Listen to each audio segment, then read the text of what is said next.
Atlantic City's casino resorts have been open for 1 month after being closed for 14 weeks due to the global COVID-19 pandemic. Unite Here Local 54, the Casino Employees Union, is now charging that 4 properties are not complying with the governor's mandated health and safety guidelines. I go in every day, I get my temperature checked. I go to my outlet. So you're protecting the guests from me, but I'm not being protected. Janie Negron is a bartender at Tropicana Atlantic City. She returned to work when the casinos were allowed to reopen, but she says they're not maintaining safe working conditions. That's my biggest concern. I have an underlying condition. I have to go home to my family every single night and worry about whether or not I was infected. She's not alone. Jason McKnight is a bartender at Harris Atlantic City and says he sees firsthand the property in violation of safety protocols. Harris Atlantic City, I've witnessed it.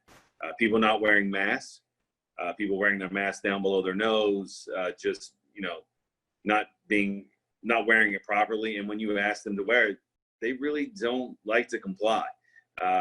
You're definitely fighting that battle all day. Certain casino properties are putting the workers' health and safety at risk every day by failing to do the right thing. The 2 areas with the largest violations are the daily housekeeping requirement as well as the guest screening requirement. Governor Phil Murphy has not mandated that casinos and hotels take each guest's temperature upon arrival. However, the Casino Association's reopening plan included the requirement to verbally screen each guest before allowing them to gain entry into a property by asking a variety of COVID-19 related questions. But according to the union, some properties are not complying. A handful of properties have failed to do the right thing and have not implemented the temperature scanning of guests and are not verbally screening guests on a consistent basis. And those properties are Tropicana, Caesars, Bally's, and Harrah's, all of the Caesars Entertainment properties. Caesars Entertainment released a statement to New Jersey News Network, which reads in part, Caesars Entertainment's Atlantic City Health and Safety Plan was developed with an expert in the field and in accordance with the governor's executive orders, all state directives,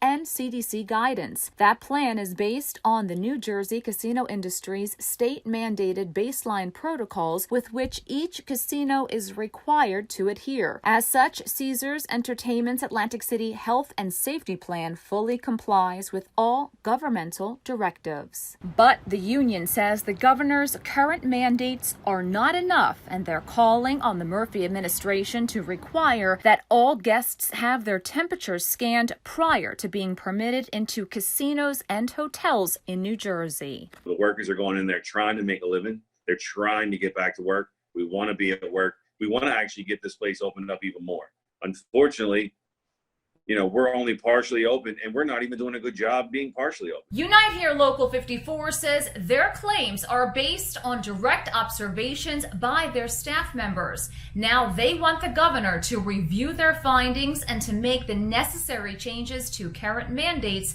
especially since the state is seeing an uptick in COVID-19 cases. Reporting for New Jersey News Network, I'm Veronica Dudo.